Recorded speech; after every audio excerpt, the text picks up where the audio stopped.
Bonsoir, je suis Thibaut Yoro, secrétaire général de la Centrale syndicale agricole et porte-parole.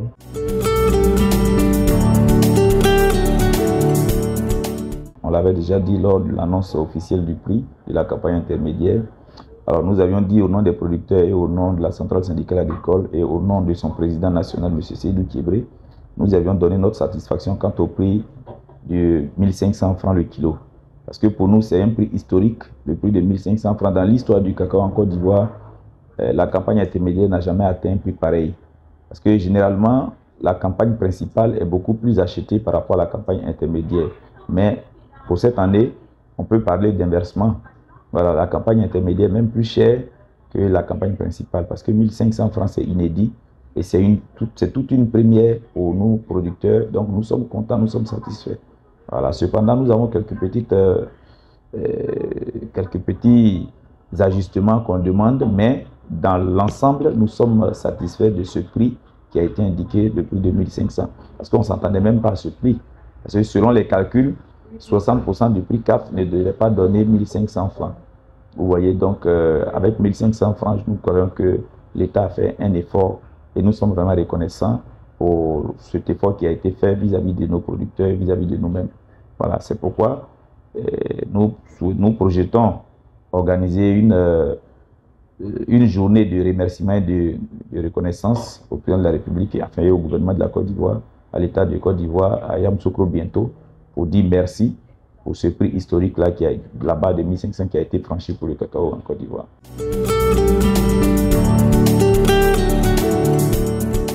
Oui, bien sûr, nous avons des retours plus que satisfaisants. Les producteurs dans les hameaux et campements, villages et autres sont plus que satisfaits, sont même très contents. Mais en même temps, ils ont des craintes. Parce qu'avec ce prix-là, le vol va s'accentuer dans les campements et dans les villages. Donc, ils devront surveiller maintenant leur plantation, ils devront surveiller leur verger parce que, nuitamment, des personnes mal intentionnées peuvent aller cueillir leur cacao sur les arbres.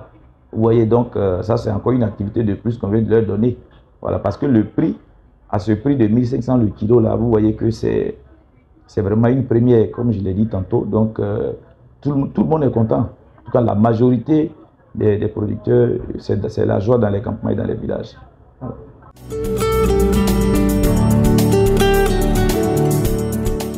Ok, merci de poser cette question directe. Vous voyez, bon, pour nous, c'est faire preuve de mauvaise foi.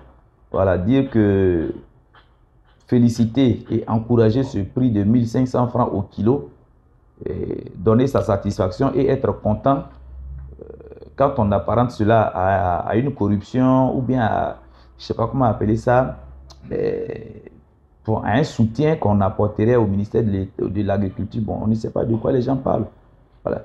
De mémoire, ceux qui disent ça, nous souhaitons qu'ils nous disent en telle année en Côte d'Ivoire, dans l'histoire du cacao en Côte d'Ivoire, en telle année, le cacao a coûté 1500. Qu'ils le disent. Mais ça n'a jamais été. Vous comprenez? C'est pourquoi nous disons que c'est un prix historique. De l'histoire du cacao jusqu'à aujourd'hui, depuis Oufou-Boigny jusqu'à aujourd'hui, on n'a jamais eu de prix Bosch à 1500 francs le kilo.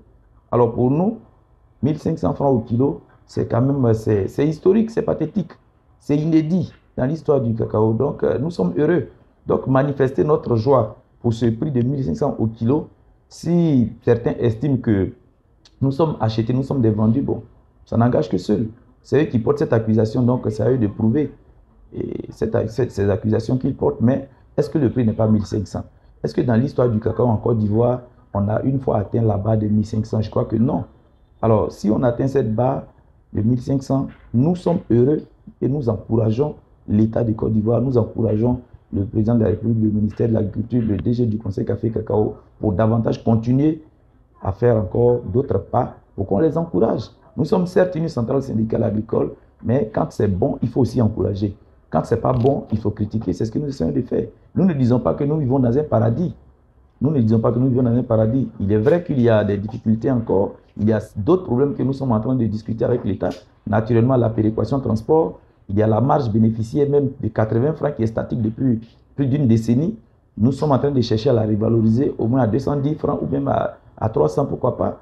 Mais c'est des discussions que nous pouvons faire dans un cadre apaisé et concerté avec l'État, parce qu'il faut aussi tenir compte des réalités et des contraintes budgétaires au niveau de l'État de Côte d'Ivoire. Parce que La filière café-cacao représente à elle seule 40% du PIB et 40%, c'est pas rien dans l'économie ivoirienne. Donc, c'est le sous-bassement même de notre économie. Vous comprenez? Donc, pour nous, ces genres de questions-là, nous les appréhendons avec réalité, avec justice, avec transparence. Donc, nous, on n'a pas besoin, on n'est pas gêné. Voilà, quand c'est bon, nous, on soutient. Quand c'est pas bon, on dit c'est pas bon. Donc, pour le prix, quand on revient au prix de 1500, pour nous, c'est une satisfaction. Maintenant, ceux qui nous accusent, ceux qui disent le contraire, bon, c'est à eux de dire, de prouver qu'on a déjà connu un prix pareil. Mais nous croyons que, pour reprendre le ministre de l'Agriculture, celui qui conteste le prix de 1500, on peut peut-être même l'assimiler à un sorcier. Voilà, parce que pour nous, 1500 au kilo, ce n'est pas rien. C'est à encourager. Même si on a encore d'autres revendications à poser, mais déjà, ce qui est déjà dans nos mains, ce qui est comme un acquis, nous devons déjà nous encourager et féliciter l'État de Côte d'Ivoire. C'est ce que je peux répondre.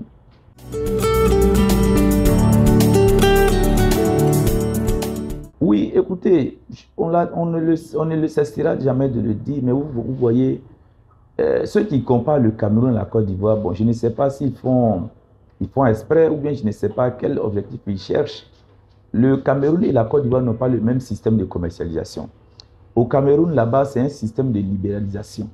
En Côte d'Ivoire, ici, nous sommes dans un système de vente anticipée et la stabilisation. Ici, c'est la stabilisation et la vente anticipée. Donc, ce n'est pas le même système. De deux, le poids que le café-cacao représente dans l'économie ivoirienne comparé à ce que le cacao représente au Cameroun, c'est 3% du PIB au Cameroun. Vous comprenez? Or, en Côte d'Ivoire, c'est 40% du PIB. 15%, 40%. Donc, vous voyez, les chiffres sont énormes.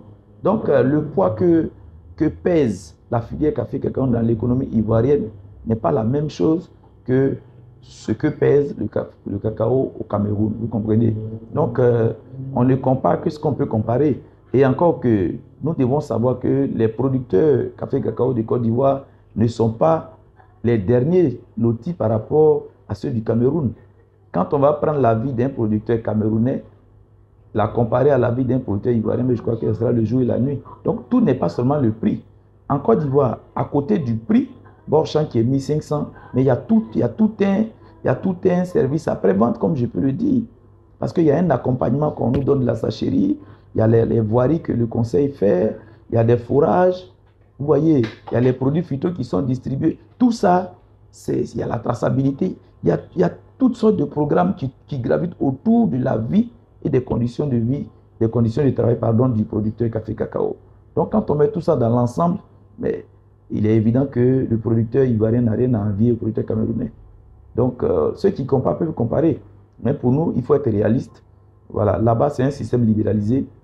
Et nous apprenons que le coût du Borchamp a diminué de 700 francs, vous comprenez. C'est ça les contraintes de la libéralisation. Les prix fluctuent. Donc, ça commence à diminuer au Cameroun. Pourtant, nous, ici, c'est un système stabilisé et garanti. C'est-à-dire que sur toute la durée de la campagne, le prix qui a été indiqué officiellement, c'est ce prix-là qui doit être pratiqué. Et pour nous, c'est une satisfaction parce que ça garantit et ça sécurise le revenu du producteur. Donc, ce n'est pas le même schéma, ce n'est pas le même système de commercialisation.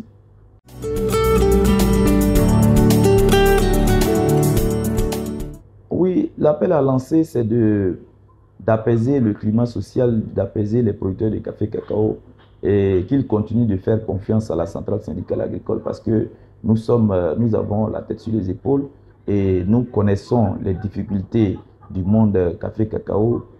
Leurs difficultés sont les siennes. Donc, nous connaissons les problèmes qui minent notre milieu. Alors, nous les adressons de façon juste et transparente, mais les problèmes se règlent au cas par cas. Voilà, nous réglons nos problèmes au cas par cas avec l'exécutif, avec l'État de Côte d'Ivoire. Donc, nous croyons que les choses sont en bonne marche. Les discussions sur le différentiel des ramassages de 80 francs que nous essayons de revaloriser, les discussions sont bien poussées. Sur la péréquation transport, le TKM également, les discussions sont bien poussées. Donc, nous osons espérer que dans les jours à venir, il y aura un aménagement à ce niveau-là et nous allons encore gagner satisfaction. Donc, nous appelons les producteurs au calme et à rester à l'écoute de la centrale syndicale agricole Quand ça ne sera pas bon, on va les appeler. Mais pour l'heure, il n'y a pas de feu à la demeure, qu'ils restent tranquilles et que le prix de 1500 qui est fixé, vraiment, c'est inédit, c'est historique. Qu'on attrape ça d'abord et qu'on encourage encore l'exécutif, le pouvoir, pour continuer toujours à gagner beaucoup de choses. Et d'ailleurs, nous les invitons, nous les engageons dans la mobilisation pour la mise en place de l'interprofession Café Cacao, parce que cette institution-là, qui a été consacrée par l'ordonnance créant le Conseil Café Cacao, aujourd'hui est en train d'être faite. Nous sommes dans la phase pratique de la mise en place de l'interprofession Café Cacao. 13 ans plus tard, ça encore, nous disons que les producteurs doivent se mobiliser pour prendre leur place dans cette interprofession, parce que c'est l'institution qui sera la partie visible qui va discuter officiellement au nom des producteurs, et cette interprofession Café Cacao va définitivement remplacer, définitivement régler la question de la représentativité des producteurs dans les instances de décision et de gestion. Voilà.